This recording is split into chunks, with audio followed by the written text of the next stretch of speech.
C'est l'histoire d'une marque dont le logo est reconnu partout sur la planète. Leader incontesté de la fast-food, McDonald's aurait vendu 400 milliards de burgers dans le monde depuis sa création en 1948. Le M de McDonald's, quand on le voit, des émotions surgissent. Il dégage quelque chose, un sentiment de joie. Et c'est l'endroit du premier rendez-vous amoureux, le test du permis de conduire au drive. Ces Happy Meal, ces cheeseburgers ou encore ces Big Mac ont bercé toutes les générations. C'est aussi l'histoire de deux frères visionnaires qui tiennent un drive-in dans le désert californien. Alors, comment cette petite entreprise familiale va-t-elle devenir un empire planétaire ? Tout d'abord, en révolutionnant le monde de la restauration, l'enseigne invente le concept de fast-food. Ils ont inventé une méthode vraiment ingénieuse pour préparer la nourriture. Un peu comme dans une usine, comme Henry Ford l'avait fait pour construire ses voitures. Ou comment cuisiner vite et pas cher, rendant la restauration accessible à la classe moyenne. McDonald's a permis à chacun de pouvoir venir au restaurant, donc c'est une avancée sociale fondamentale. Puis, en s'associant à un génie du business et du marketing, Ray Kroc, qui va développer la première franchise de restaurant aux États-Unis. L'ambition principale de Ray Kroc, c'était de gagner de l'argent. Son coup de génie ? Dans les années 60, à une époque où les restaurants sont réservés aux adultes, il va miser sur les enfants. McDo a compris cette inversion des rôles dans la famille. C'est aujourd'hui l'enfant qui dirige. La stratégie pour séduire les enfants, c'était Ronald McDonald, le Happy Meal, les aires de jeu. Le tout boosté par des campagnes publicitaires très persuasives. Alors, you deserve a break, ça veut dire qu'on n'a pas besoin de faire la cuisine, on n'a pas besoin de faire la vaisselle. Le concept plaît et s'exporte à travers le monde. Même la France, pays de la gastronomie, succombe à la tentation. McDonald's est un symbole du mode de vie américain. Il vend du bonheur. Mais le problème justement, c'est que la marque va devenir le symbole de l'Amérique capitaliste, au point d'incarner tous les maux de la mondialisation. Ces marques en fait agissent comme des rouleaux compresseurs avec une sorte d'affadissement du goût. Les gens s'inquiétaient beaucoup de la quantité de gras dans la fast-food. Alors, comment revenir dans le game après de telles critiques ? Et comment garder sa place de leader face à des concurrents qui sont devenus des poids lourds ? Burger King, c'est le grand concurrent de McDonald's. Il met tout en œuvre pour lui ravir la première place. McDo est conscient qu'il va falloir proposer, je dirais, des subterfuges. Voici la folle histoire de McDonald's. D'après une étude de 1995, le M, logo de McDonald's, est plus reconnu que la croix des chrétiens. Une notoriété remise en scène par Morgan Spurlock dans son documentaire Super Size Me, dans lequel il demande à des enfants s'ils reconnaissent le visage du Christ ou celui de la mascotte de la marque, Ronald McDonald. Who's that? George W. Bush. No, that's a good guess, though. Who's that? McDonald. Ronald McDonald. Who is it? McDonald. What does he do? He was helping people at the cash register. He works at McDonald's. I love the pancakes and... McDo a conquis les esprits parce que la marque a conquis le monde. Elle est présente dans 119 pays et sert 68 millions de repas chaque jour, soit 787 clients par seconde. Aux États-Unis, 75% des Américains vivent à moins de 5 km d'un restaurant. Et juste derrière, son deuxième marché, c'est la France. Arrivé dans l'Hexagone dans les années 70, ce fast-food deviendra la cantine des millennials, ceux qui étaient gamins dans les années 80 et 90 et qui découvraient les cheeseburgers. Aujourd'hui, la moitié des 18-35 ans mangent au moins une fois par mois dans l'un de ces 1500 restaurants. Son célèbre M s'est immiscé dans notre paysage jusqu'au fin fond de nos campagnes. Pourtant, il y a 62 ans, McDonald's était encore une petite chaîne de restaurants qui se développait aux États-Unis. Mais alors, comment la marque a-t-elle conquis la planète ? C'est grâce à un formidable coup de génie. Figure du clown. Ronald McDonald. Ronald McDonald. Le clown Ronald McDonald. Dans les années 60, l'Amérique de l'après-guerre vit une période faste. Dans cette société traditionnelle, les enfants de la génération des baby-boomers, celles et ceux nés dans les années 50, poussent. Et si ce n'est pas encore l'heure de l'enfant roi...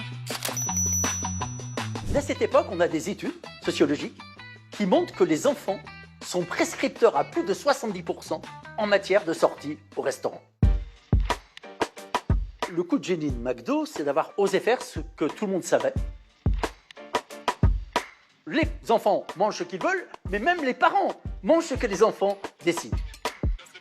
Ça, c'est révolutionnaire. Une révolution qui a commencé en 1963. Cette année-là, le responsable d'un restaurant McDonald's de Washington décide d'embaucher un clown pour faire sa publicité sur une chaîne de télévision locale. Il invente un personnage inspiré par l'univers du restaurant qu'il surnomme Ronald McDonald. Ronald McDonald est un personnage heureux, un personnage plein de joie. Il fait sa première apparition à la télévision le 12 novembre. C'est une marque qui vend du bonheur. Cette première apparition est un succès. Les enfants viennent en masse au restaurant de Washington et McDonald's décide de faire de Ronald sa mascotte officielle. En 1966, le costume est revu et le restaurateur lance la première campagne de publicité nationale de son histoire. La marque est le premier fast-food à cibler directement les enfants. Un coup de génie. Il sera l'une des clés du succès de la marque auprès des familles. McDonald's, c'est le restaurant familial. Il y a de la joie, on va pouvoir organiser des birthday parties. Et donc ça, c'est vraiment un élément, un pilier incontournable de la marque.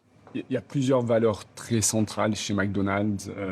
L'accessibilité à tous, mais une marque très inclusive où on ouvre nos portes à tous. Et la joie, bien évidemment. En quelques années, Ronald s'impose comme une véritable icône aux États-Unis. Il sera la mascotte de la marque pendant plus de 40 ans. Il apparaîtra dans des centaines de pubs. On le verra même dans un film, Mac et moi. Hi, Brittany! Happy birthday! Hi, Coach. How's it going? Nice kitty girl. Ronald McDonald devient même le deuxième personnage le plus connu des enfants, juste derrière le Père Noël. Non seulement le clown attire les enfants et leurs familles, mais il incarne aussi parfaitement la valeur centrale que le restaurateur veut associer à sa marque. La joie, La gaieté, Des clients heureux. La marque va tout faire pour continuer à attirer les enfants. Après le clown Ronald McDonald, elle fait appel aux Imagineers, les ingénieurs du parc Disneyland, pour créer des aires de jeu à l'extérieur de ses restaurants. Le premier espace ouvre en 1971 à Birmingham, dans l'Alabama. Il y en aura près de 3000 dans les années 90. Ces aires de jeu seront pleines de joie, gaieté, De clients heureux. Elles seront aussi pleines d'accidents. Plus de 400 enfants se blessent dans ces espaces. McDonald's écope même d'une amende et décide de rapatrier ces aires de jeu à l'intérieur, où depuis 1972, les enfants peuvent fêter leur anniversaire dans des espaces dédiés. le fait d'avoir des aires de jeu permet aux parents de déjeuner un petit peu tranquillement. Une problématique essentielle pour McDonald's, c'est de remplir ses restaurants tout au long de la journée. Or, il y a des pics pour le déjeuner, à l'heure du dîner, et entre les deux, il n'y a pas grand monde. Donc l'idée, c'est d'organiser des anniversaires pour les enfants. Dans les années 70, la marque va sortir une autre arme d'attraction massive pour les enfants, le Happy Meal. Le Happy Meal est un élément emblématique de l'image de McDonald's. L'idée, c'était de créer une version réduite du menu pensée pour les enfants. C'est Yolanda Fernandez de Cofinho, propriétaire d'un restaurant au Guatemala, qui a l'idée de créer un menu Ronald adapté à l'appétit des enfants. Quelques années plus tard, un publicitaire de Kansas City qui travaille pour McDo propose d'ajouter un jouet au menu et en 1979, le Happy Meal est né. Son succès est immédiat et c'est aujourd'hui encore un best-seller. Le Happy Meal doit représenter au moins 20% du chiffre d'affaires de McDonald's. On va trouver un jouet, donc l'aspect ludique de la consommation. La stratégie du Happy Meal, c'est d'attirer les enfants par une surprise. Donc finalement, le Happy Meal, c'est les Kinder Surprise du fast-food.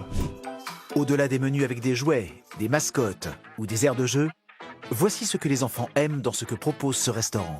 On a le droit de faire ce qu'on n'a pas le droit de faire à la maison. Manger avec les mains, manger dans le désordre, manger des choses grasses et sucrées, sortir de la table pour aller jouer dehors. Et donc ça veut dire que McDonald's a réussi à transformer en fait un système d'interdiction en un système de prescription. Et c'est ça qui en fait une marque très forte au niveau mondial. Résultat des courses, la moitié des clients de McDo partout dans le monde sont des enfants. McDonald's a beaucoup de succès auprès des enfants. L'idée, c'est de les capter très tôt. Et plus tard, quand ils grandissent et deviennent adultes, ils restent fidèles à McDonald's. C'est l'une des rares catégories alimentaires auxquelles les jeunes consacrent de l'argent de poche. Aussi la relation qui perdure dans le temps, puisque après ils viennent avec leurs amis pour leur première sortie, l'endroit du premier rendez-vous amoureux, le test du permis de conduire au drive, expérience personnelle. Un client adulte de McDo est souvent un vieux client enfant fidèle à la marque.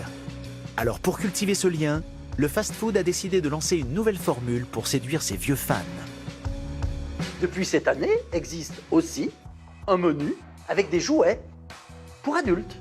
Et donc en effet, le menu pour adultes Minecraft est une formidable manière de pouvoir réactiver aussi ses souvenirs d'enfants chez les plus grands. Chaque année, McDonald's vend plus d'1 milliard de Happy Meal dans le monde. Aujourd'hui, McDo est convaincu que le monde est suffisamment régressé pour que cela devienne enfin possible. Un succès que ne pouvaient pas imaginer les frères Maurice et Richard McDonald 75 ans plus tôt. À l'époque, c'est le début du règne de la voiture individuelle. Et se développe un nouveau genre de restaurant adapté à cette car culture, les drive-in. Les deux frères ouvrent le premier drive-in à San Bernardino, dans la banlieue de Los Angeles. Leur restaurant a du succès, mais 8 ans plus tard, ils décident de le transformer et de se lancer dans un nouveau concept qui va révolutionner la restauration. La grande invention des frères McDonald, c'est la standardisation. Ils ont inventé une méthode vraiment ingénieuse pour préparer la nourriture, un peu comme dans une usine, un peu comme Henry Ford l'avait fait pour construire ses voitures. Les frères McDonald sont les chefs d'orchestre de cette cuisine-usine. Comme le raconte le film Le Fondateur sur l'histoire de McDonald's. La rapidité, c'est comme ça que ça marche. La toute première étape chez McDonald's pour les hamburgers, c'est le grill, piloté par 2 cuistots dont la seule tâche est de cuire ces beaux steaks de bœuf à la perfection. Voilà, un bon hamburger tout chaud du grill au client en 30 secondes. Les frères McDonald's ont réussi à industrialiser le processus de préparation culinaire. Le premier principe, c'est de réduire le temps d'attente. Un client ne doit jamais attendre plus de 3 minutes. Une commande doit être préparée en moins de 30 secondes. Mais ce système a aussi un autre avantage.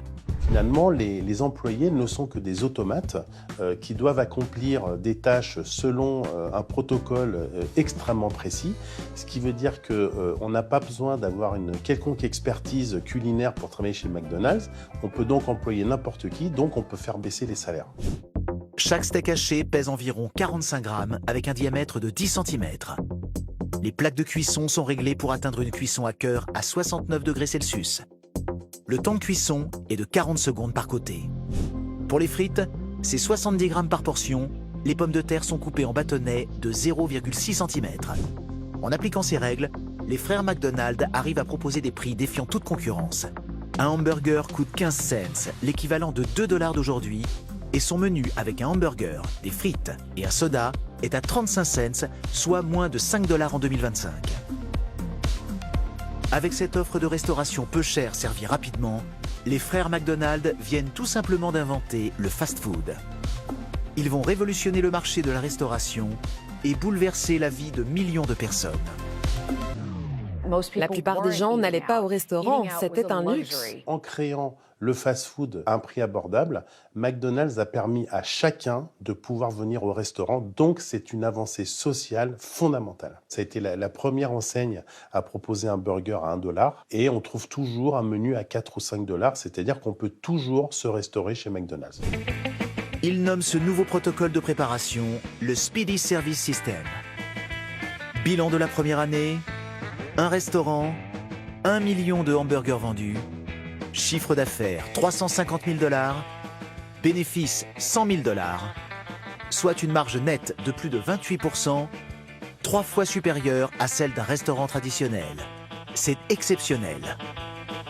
Certains clients n'hésitent pas à les copier, comme Glenn Bell. 1 an plus tard, il ouvre un premier restaurant à San Bernardino, Bell Hamburger qui deviendra Taco Bell. Le magazine de référence de la restauration aux États-Unis, American Restaurant Magazine, fait sa couverture sur le Speedy System des frères McDonald. Après cette publication, les concurrents se pressent pour bénéficier de leur méthode. Les frères reçoivent jusqu'à 300 lettres par mois. Certains viennent même les rencontrer sur place. C'est le cas d'un homme qui va changer leur vie et l'histoire de la marque, Ray Kroc. Ray Kroc, en tant que businessman, c'était l'archétype de l'entrepreneur. Il était ambitieux et ce qu'il voulait fondamentalement, c'était se libérer du travail fastidieux de vendeur. Ray Kroc, c'est le commercial fait homme. Il rêve encore de faire fortune, même s'il a plus de 50 ans. Il vend des multimixeurs capables de servir 5000 shakes simultanément. En général, un seul appareil suffit pour un restaurant. Et Ray Kroc s'étonne que les frères McDonald en utilisent 5 pour leur petit établissement. Il décide de leur rendre visite, comme le raconte le film Le Fondateur sur l'histoire de McDonald's. Ma secrétaire a cru que vous vouliez en commander 6. Oui, en fait, je pense qu'il y a eu une erreur. C'est bien ce que je me disais. Je vois mal en une. Fabriquer 30 000 chèques à la fois. On va en prendre 8. Quand il est arrivé chez McDonald's, c'était comme s'il voyait la terre promise. Il voyait tous ses clients heureux qui prenaient des milkshakes et des hamburgers dans le petit stand qu'ils avaient monté. Pour lui, leur efficacité, la façon dont toute la préparation était organisée de bout en bout, c'était du jamais vu. Ray trouvait ça absolument génial. Ray Kroc connaît bien l'univers de la restauration et les États-Unis qu'il sillonne pour son travail. Et pour ce commercial, le fast-food inventé par les frères McDonald colle parfaitement à l'ère du temps. On peut se joindre à vous ? À cette époque, il y avait un grand espoir, une vraie croyance dans le progrès. On pensait que l'avenir serait meilleur. McDonald's rendait le quotidien plus simple pour tous ceux qui avaient une vie active et urbaine. L'enseigne a proposé une nouvelle manière de manger qui collait parfaitement au mode de vie. Et ça, pour une marque, c'est essentiel. McDonald's, c'est vraiment une marque qui vend du bonheur, qui vend une vision positive de la vie, qui correspond bien à l'état d'esprit de l'époque. Ray Kroc est convaincu que ce genre de restaurant peut faire un carton partout dans le pays et il a une idée pour convaincre les frères McDonald, lui confier le développement de la marque. Franchisé. Pardon ? Franchisé. Ça se franchise, un truc pareil. Une idée aussi bonne, faut la délocaliser, faut qu'il y ait des McDonald's partout. L'avantage de la franchise, c'est que vous allez vous appuyer sur des franchisés en leur concédant l'exploitation de la marque. Les franchisés doivent respecter un certain nombre de conditions, notamment sur le design des magasins, les menus, les ingrédients, etc. Et ils vont reverser une partie de leur chiffre d'affaires sous forme de royalties. C'est un modèle qui est très intéressant parce que ça permet une expansion très très rapide à moindre frais. Les frères McDonald vendent aux franchisés leur système de préparation hyper optimisé contre un pourcentage de leur chiffre d'affaires. Mais le franchisé doit aussi respecter à la lettre toute une série de contraintes, suivre les règles d'hygiène, le packaging, le menu, les prix, mais aussi l'architecture du restaurant qu'ils ont imaginé avec l'architecte Stanley Meston.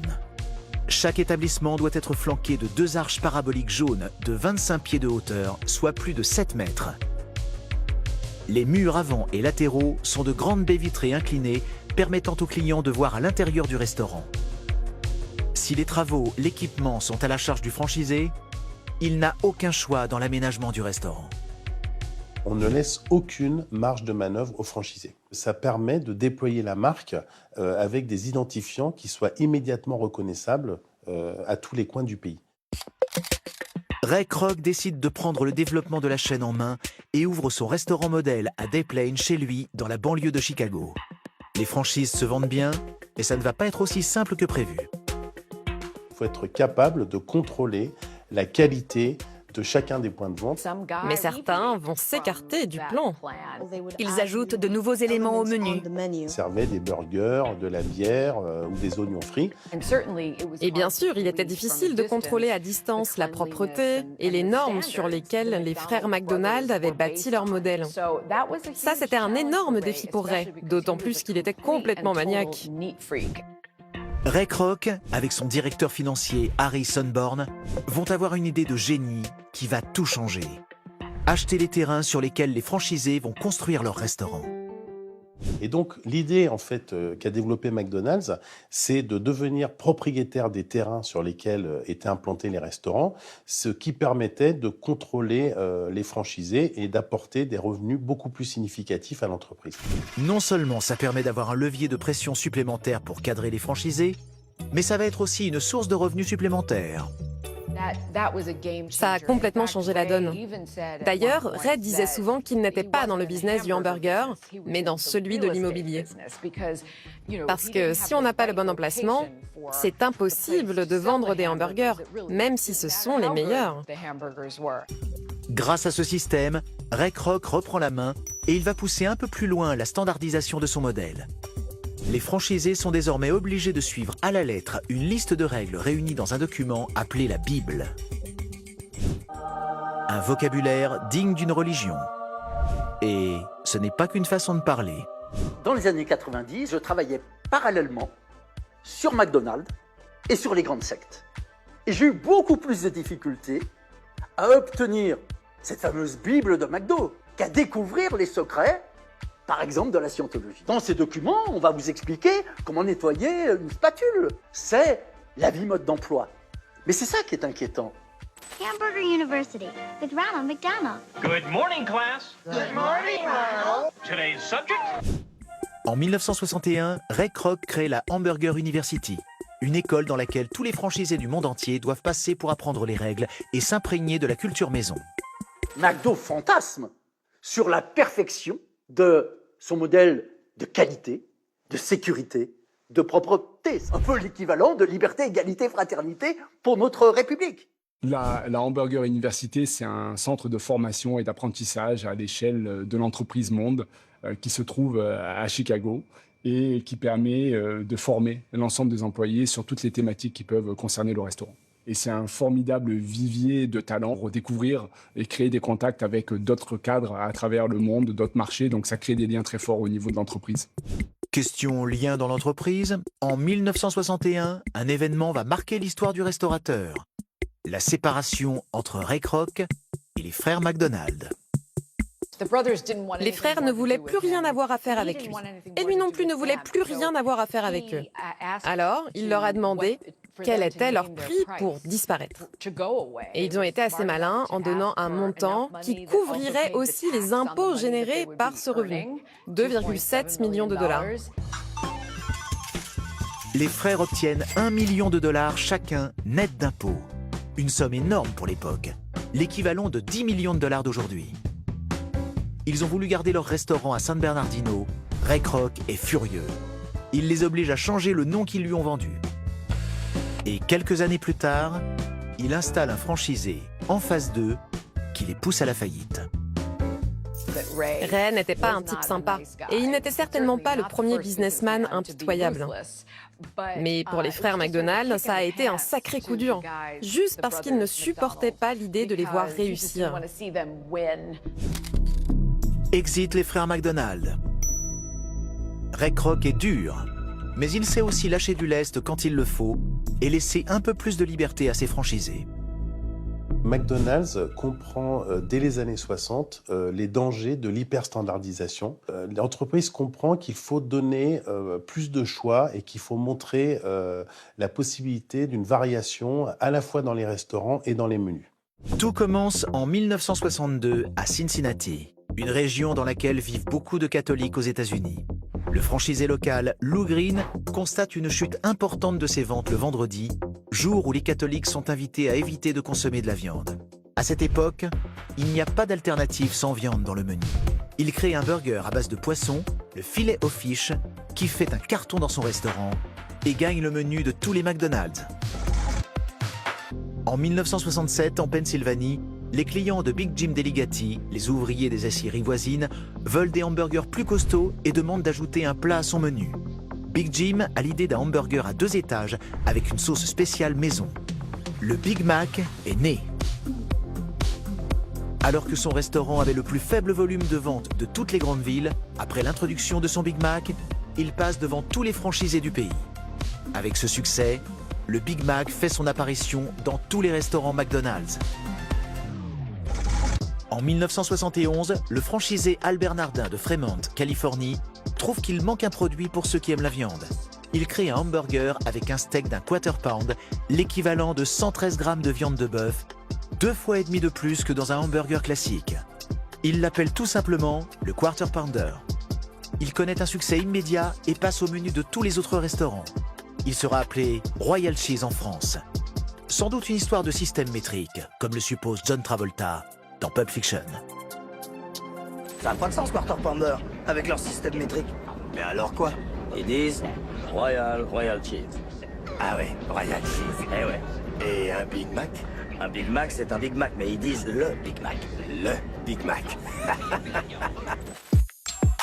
En 10 ans, grâce à l'imagination de ses franchisés, le menu McDonald's s'est enrichi de ses plats iconiques. Mais surtout, il donne la sensation d'écouter ses franchisés et, à travers eux, ses clients. McDonald's a vraiment trouvé le juste équilibre entre la standardisation, qui crée de la familiarité, et l'adaptation aux besoins des consommateurs. Et ça, c'est essentiel, parce qu'une marque ne doit pas être trop rigide. McDonald's a cette capacité à s'adapter, à être à l'écoute de ses clients, et donc à créer un lien encore plus fort avec eux. À l'époque, un événement majeur va changer le cours de l'histoire de la marque et celle de son propriétaire, Ray Kroc. Le 21 avril 1965, McDonald's fait son entrée en bourse. Ray Kroc est devenu riche du jour au lendemain. Il a acheté un ranch à Santa Ynez, près de Santa Barbara, en Californie. Ce ranch est devenu un peu son terrain de jeu. Le jour où McDonald's est entré en bourse, ça a tout changé. Ça leur a donné l'argent nécessaire pour passer dans une autre dimension. Un an plus tard, la marque lance sa première campagne nationale avec Ronald McDonald. Elle cible les enfants. Elle fait aussi la promotion de ses nouveaux produits. Mais en 1963, la marque prend un tournant majeur. Fini la vente uniquement à emporter. Désormais, il y a aussi des tables à l'intérieur pour recevoir les clients comme un vrai restaurant. À partir de 1970, elle acte ce changement avec une nouvelle architecture pour tous ses restaurants, la Mansard Roof Design, dans lesquels il y a des salles à manger, et la marque va faire évoluer sa communication avec la campagne You Deserve a Break. Pour convaincre ses clients d'y acheter à emporter, de venir dans ses restaurants, McDonald's ne parlera pas de ses bons hamburgers pas chers, mais montre ses employés qui briquent, astiquent tout le magasin, car depuis ses débuts, la marque veut rassurer ses clients. Éco ne veut pas dire crado. Il faut rassurer les clients sur la qualité de ce qu'ils vont manger. Au départ, McDonald's communiquait surtout sur le produit lui-même, puis la marque est passée à une communication plus émotionnelle. La campagne You Deserve a Break est la campagne de référence pour la marque.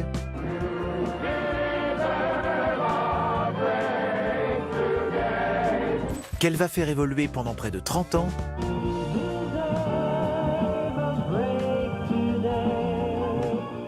Et va connaître plusieurs phases. Après la période hygiène et propreté,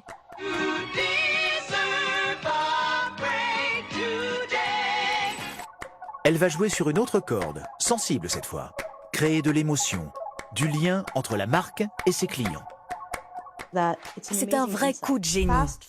Les fast-foods, ce sont des restaurants sans formalité. On y va sans avoir besoin d'être chic. On vient tel que l'on est dans la vie de tous les jours. Et ça, c'est une vraie bouffée d'air frais. McDonald's est une marque accessible, qui cultive la proximité avec ses clients, qui se mettent à leur niveau. Au fil du temps, la marque va travailler au corps ce lien avec ses clients, avec des pubs toujours plus sensibles.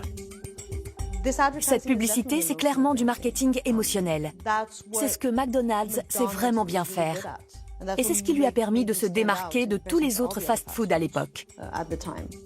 Dès le début des années 70, la marque réussit à tisser un vrai lien avec la plupart de ses clients américains. Mais tous ne sont pas sensibles à cette idée de faire une pause. À cette époque, la communauté afro-américaine sort de sa lutte pour les droits civiques, un combat violent. Les émeutes ont ravagé les quartiers noirs après l'assassinat de Martin Luther King et peinent à se reconstruire. Tout autour d'eux, ils voyaient la répression politique, l'injustice économique, l'injustice raciale. Le concept de faire une pause, forcément, ça ne leur parlait pas vraiment. Ces quartiers sont comme coupés du reste du pays.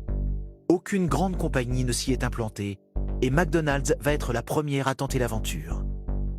C'est une histoire méconnue que Marcia Chatelain a racontée dans son livre qui lui a valu le prix Pulitzer. Cette histoire commence sous la pression des communautés noires qui réclamaient le retour de commerce dans leurs quartiers durement touchés par les fermetures. En même temps, McDonald's avait compris que pour élargir sa clientèle, il devait s'implanter dans des lieux où il n'était encore jamais allé. Le premier noir à se lancer dans l'aventure de la franchise, c'est Herman Petty. Herman Petty était un homme d'affaires noir à Chicago qui cherchait une occasion de lancer sa propre entreprise. Il avait pensé à la restauration. Il a rouvert un restaurant abandonné par un propriétaire blanc. McDonald's était alors surtout présent dans les quartiers blancs. Pour les premiers franchisés noirs, l'opportunité consistait souvent à reprendre des restaurants abandonnés par leurs propriétaires blancs dans des centres-villes où la population, autrefois blanche, était devenue afro-américaine. Le 21 décembre 1968, Herman Petty ouvre son premier restaurant. Mais les choses sont loin d'être simples à ses débuts. En plus d'être directeur de son établissement, Herman Petty doit cumuler 2 autres boulots en même temps pour réussir à s'en sortir. Mais au bout d'1 an d'existence, son restaurant connaît un beau succès, ce qui va ouvrir la voie à d'autres entrepreneurs noirs. Quelques années après avoir donné l'opportunité à des franchisés noirs d'ouvrir leur restaurant, la marque s'est vite rendue compte que ces établissements étaient très rentables grâce à une clientèle extrêmement fidèle. McDonald's a alors permis aux franchisés noirs d'ouvrir davantage de restaurants pour accélérer son développement. Des restaurants ouvrent dans d'autres quartiers et McDonald's incarne pour la communauté afro-américaine l'espoir d'insertion sociale et un symbole d'opportunité économique. Dans les années 70, dans certaines villes, le chômage des jeunes Afro-Américains dépassait 50%. Ces emplois représentaient donc une vraie opportunité. Beaucoup d'entre eux ont soutenu McDonald's parce qu'ils voyaient dans ces restaurants une ressource économique qui pouvait profiter à l'ensemble de la communauté. Grâce à cette stratégie, près de 300 franchisés noirs vont développer l'implantation des restaurants McDonald's dans tous les quartiers afro-américains du pays. À la fin des années 70, McDo a vendu 20 milliards de hamburgers dans ses 5000 restaurants et réalisé un chiffre d'affaires de 2,5 milliards de dollars. McDonald's et ses concurrents se sont installés dans toutes les grandes villes du pays et la plupart des régions les plus peuplées. Le marché de la fast-food est arrivé à maturité aux États-Unis, comme on dit. Désormais, pour gagner de nouveaux clients, il faut les prendre à la concurrence. Au début des années 80, la Burger War est déclarée. Une guerre des burgers qui va se jouer par spot publicitaire interposé et qui a bien failli mettre McDonald's sur la paille. McDonald's, Burger King et Wendy's sont 3 marques qui se battent à coups de publicité pour prouver qui a le meilleur burger. La meilleure viande, le plus gros steak, la cuisson à la flamme. Et Wendy's réplique, notre steak est beaucoup plus gros que tous les autres. Une pub devenue iconique. McDonald's ne se jette pas dans la mêlée. Le restaurateur va profiter des Jeux Olympiques de Los Angeles en 1984 pour répliquer. Play McDonald's when the US wins, you win Olympic Games. What's your event here? McDonald's veut fédérer, veut porter un message d'universalité. C'est pour ça qu'ils vont communiquer en s'associant aux Jeux Olympiques. Parce qu'il n'y a rien de plus universel que les JO. When the US wins a medal in the event on your game card, you win a Big Mac. Or regular fries. Or regular Coca-Cola. Or or win up to $10,000 instantly. C'était une super idée, sauf que l'URSS et les pays d'Europe de l'Est ont boycotté les Jeux Olympiques. Du coup, l'Amérique a raflé énormément de médailles. Les États-Unis gagnent 174 médailles, dont 83 en or. Un record historique. Des centaines de clients prennent d'assaut les restaurants pour réclamer leurs gains. À tel point que 6000 McDonald's sont en rupture de Big Mac. Il n'y a plus de pain Bun dans toute la Californie. L'opération est un succès qui coûte très cher à McDonald's. La marque n'a jamais avoué le montant des pertes de cette opération, que les spécialistes estiment à des dizaines de millions de dollars. Le coût de la victoire. À la fin de la guerre des burgers, le leader reste McDonald's. Parce que l'enseigne a toujours communiqué sur l'émotion. Et ça prouve qu'en matière de communication de marque, se reposer uniquement sur des arguments rationnels, comme la supériorité du produit, ne suffit pas pour bâtir une marque forte et fidéliser. Vainqueur à la maison, McDonald's s'est aussi lancé à la conquête du monde.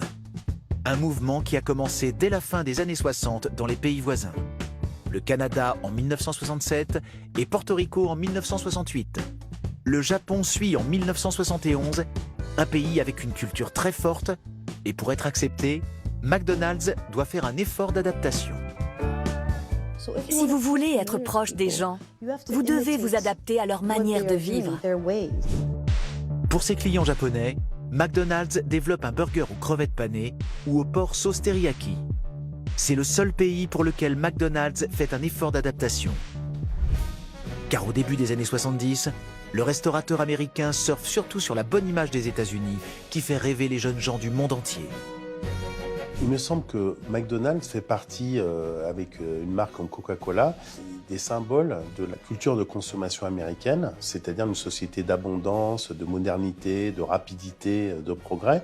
Donc consommer McDo, c'est pas simplement manger des frites et un burger, c'est aussi consommer une partie du rêve américain. Et tout le monde en veut de ce rêve américain. Comme dans un jeu de stratégie, au cours des années qui suivent, McDonald's place ses pions sur l'ensemble du globe et ouvre des restaurants partout sur la planète. Une ouverture va marquer les esprits. Celle du restaurant de Moscou en 1989. À l'époque, le pays vit les dernières heures du communisme. C'est encore l'URSS, dirigée par Gorbatchev et sa perestroïka, sa volonté d'ouvrir le pays au capitalisme. Je me souviens de l'ouverture du premier McDo à Moscou, en 1989. C'était un événement extraordinaire.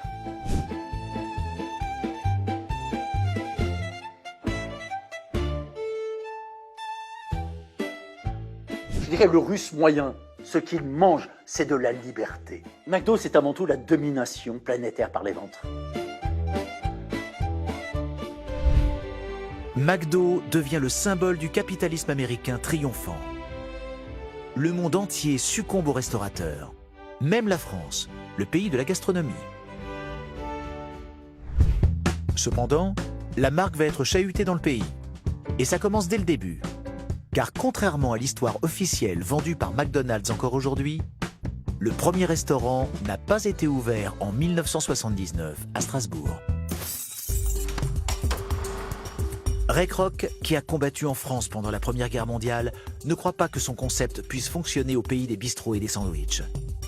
Mais un Français expatrié aux États-Unis, Raymond Dayan, l'un des premiers franchisés à Chicago, insiste pour tenter sa chance en France.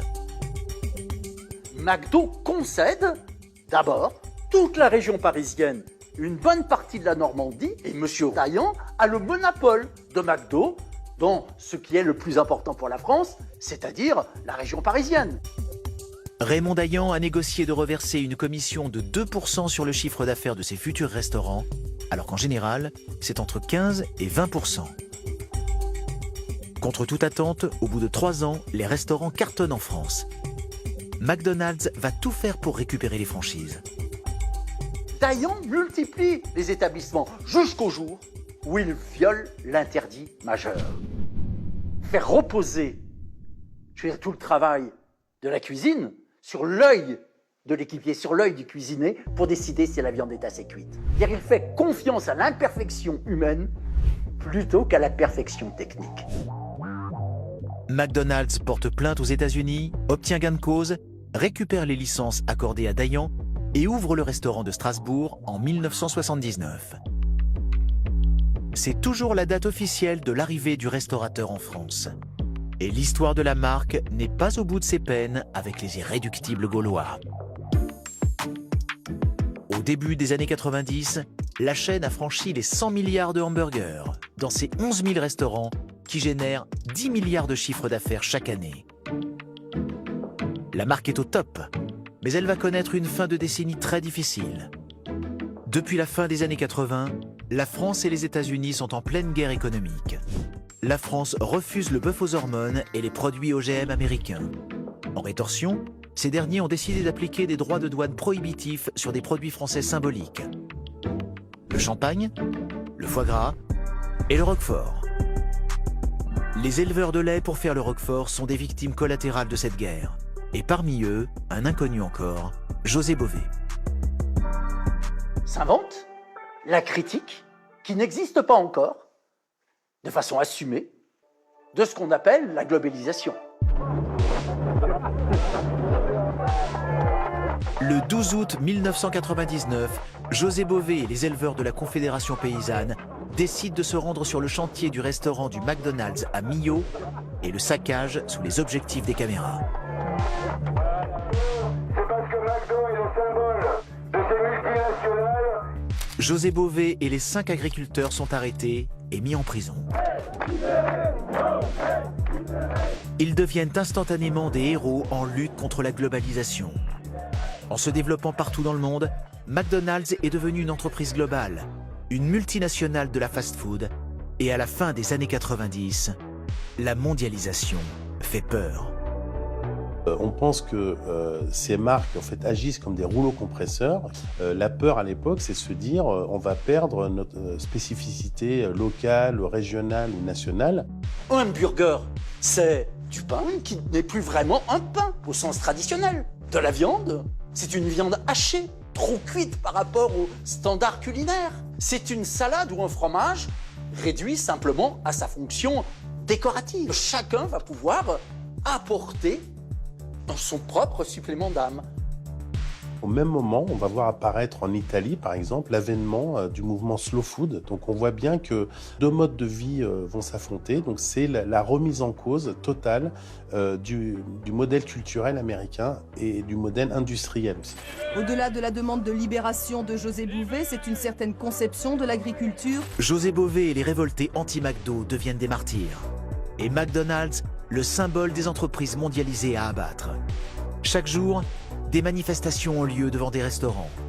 Mais la contestation va déraper le 19 avril 2000 à 10h. Une bombe artisanale placée dans la poubelle d'un McDo à Quai-Vert explose et tue une employée, Laurence Turbeck, 28 ans. L'attentat s'est produit vers 10h ce matin. La charge explosive a été placée à l'extérieur du côté des cuisines. Le drame plonge le pays dans la stupeur et ne sera jamais élucidé. Les manifestations perdent progressivement en intensité. Mais un autre front va s'ouvrir pour McDonald's. En 2000, l'OMS sort une étude sur l'épidémie d'obésité qui déferle sur le monde et pointe la responsabilité de la fast-food. 4 ans plus tard, le documentaire Super Size Me enfonce un peu plus le clou et cible directement McDonald's. People were suing the Golden Arches for selling them food that most of us know isn't good for you to begin with. Yet each day, 1 in 4 Americans visits a fast food restaurant. And this hunger for fast food isn't just in America, it's happening on a global basis. Le restaurateur va faire preuve d'une résilience et d'une intelligence rares. Loin de fuir les critiques, elle va les affronter pied à pied. Une contre-attaque qui part de la France. McDonald's France a joué un rôle de leader dans sa capacité à entendre ses opposants. Tout simplement parce que c'est en France que le discours anti-McDo a été le plus structuré. Contre la critique d'être un symbole de la mondialisation, elle va opposer la glocalisation. Un mot-concept subtil, mélange de global et local. On part d'une stratégie globale, donc on a des restaurants qui se ressemblent, un menu qui est quand même relativement homogène, mais on peut faire des adaptations locales, justement montrer qu'il n'était pas le grand monstre américain global qu'on lui reprochait d'être. McDo France lance aussi des campagnes de communication sur ses liens avec l'agriculture locale et décide aussi de changer son logo qui passe au vert. Face à ces critiques, McDonald's va complètement repenser son positionnement. Vous nous accusez de détruire la planète, mais regardez notre bannière. Elle est devenue verte. Ce qui compte, c'est pas ce qu'il y a dans l'assiette, c'est la perception qu'en ont les gens. Donc on les accuse d'être les acteurs de la mondialisation et de la malbouffe. Ils vont modifier de façon extrêmement significative la recette de leurs produits, des Happy Meal, dans lequel on va trouver des légumes ou des fruits. Mais ils vont aussi, par exemple, proposer un burger totalement végétarien. Il est en fait beaucoup plus calorique qu'un Big Mac. On arrive à une bombe calorique. Avec cette stratégie, McDonald's remonte la pente en France, mais la glocalisation sera mondiale. Tous les restaurants dans le monde vont développer des plats locaux. Les restaurants du Québec vont proposer un plat avec du poulet, des frites, du fromage et une sauce locale, la poutine. En Australie, c'est le McO's, un burger avec de la betterave. En Allemagne, elle lance le Nürnberger, un hamburger avec des saucisses locales. En Inde, ce sera le Makalu Tikki, un burger à base de galettes de pommes de terre épicées, et ainsi de suite partout sur la planète. Le logo vert restera, lui, seulement utilisé en Europe. Et c'est ainsi que McDonald's a gagné la guerre de la communication.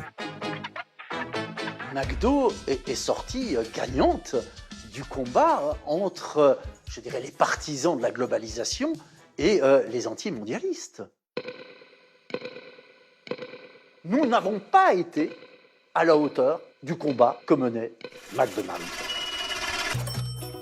Nous n'avons pas été en mesure de susciter un désir qui soit aussi puissant que ce sur quoi joue McDonald's. En 2010, 32 737 restaurants sont ouverts et permettent à la marque de réaliser un chiffre d'affaires d'un peu plus de 24 milliards de dollars. Et la France devient le deuxième marché du restaurateur. Une incroyable remontada. Mais chez McDonald's France, on a la victoire modeste. McDo a à cœur de pouvoir aussi tirer des enseignements des erreurs qu'on a pu faire, d'améliorer sans cesse ce qu'on fait. On a cette flexibilité-là, on a aussi cette agilité-là, et puis cette humilité, je crois.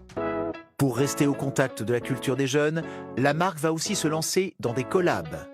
En 2020, avec le chanteur Travis Scott aux États-Unis, elle crée un menu, mais aussi une marque de vêtements. Ça fait le buzz, les ventes progressent de près de 5% dans les restaurants. Et les spécialistes estiment que l'opération a généré aussi 15 millions de dollars de recettes. En 2021, elle s'associe avec le groupe de K-pop BTS et sort le BTS Meal, un carton. Les ventes mondiales augmentent de 41%. Soit 98 millions de dollars de revenus supplémentaires. Parfois, la marque n'a même pas besoin de lancer des collaborations. Son logo, ses couleurs sont détournées par des créateurs comme Jeremy Scott et sa collection pour Moschino sur les podiums de la Fashion Week à Milan. Parfois, ces restaurants sont investis par des créateurs ou des DJ pour des événements branchés. On a la chance d'avoir une marque qui fait partie intégrante de la pop culture aujourd'hui. McDo est cité dans des films, dans des musiques. On le chérit, on l'entretient, on l'alimente aussi pour renforcer ce lien avec les Français, les collaborations avec Hot Ones, Minecraft par exemple, ou même la Ligue 1. Aux États-Unis, la marque est devenue un symbole incontournable lors de la dernière campagne pour les élections présidentielles. Tous les candidats se sont affichés dans ces restaurants. Leur idée, c'est de montrer qu'eux aussi ont travaillé derrière le comptoir, comme des gens du peuple. Parce que c'est un travail difficile et l'Amérique vit sur ce mythe. Si vous travaillez dur, vous pouvez réussir. En fait, c'est l'idée qu'avec un concept et un marché, on peut révolutionner son industrie. Et c'est aussi l'idée que chacun a sa place, et ce, peu importe ses origines. C'est une façon simple et peu risquée de jouer la carte populiste. La marque est toujours leader sur le marché américain. Une domination fragile sur un marché hyper concurrentiel. Mais McDonald's a un avantage, la couverture du territoire. 75% des Américains habitent à moins de 5 km d'un restaurant. Forte de ce succès aux États-Unis, McDonald's veut désormais appliquer cette stratégie en France, son deuxième marché mondial. On cherche aussi à se développer sur des plus petites villes, de manière à aussi amener des McDo dans des endroits où il n'y en a pas aujourd'hui et permettre à nos consommateurs d'avoir un McDo pas très loin de chez eux. Au moment où on sait que plus de la moitié des cafés, des bars, des restaurants sont menacés, ferment, que McDo, eh bien tout simplement se dit la nature a horreur du vide. On voit que c'est un vrai besoin sur les communes aussi d'amener du dynamisme, d'amener du lien social. Les communes sont demandeuses aussi de cette dynamique qu'apporte McDo sur le territoire. Il y a une place à prendre et le moment culturellement est venu pour que les gens acceptent ce qu'ils n'auraient peut-être pas accepté il y a quelques décennies. Ce qui est certain, c'est qu'on ne laisse aucune place à nos concurrents. On ne laisse aucun centimètre dans cette bataille. On capitalise sur ce lien fort, étroit avec nos consommateurs. On capitalise sur cette capacité d'apporter à la fois de l'innovation produit, mais aussi de rester accessible au plus grand nombre. En 2025, McDonald's prévoit l'ouverture de 50 nouveaux restaurants en France et même dans des communes de moins de 3000 habitants, avec l'objectif ambitieux d'avoir un établissement à moins de 20 minutes de chaque domicile et partout dans le monde. La marque se bat pied à pied. Pour continuer de se développer, elle a l'ambition d'ouvrir plus de 9000 restaurants d'ici 2027. Seule solution pour maintenir sa place de leader dans un style de cuisine qu'elle a pourtant inventé, la fast-food.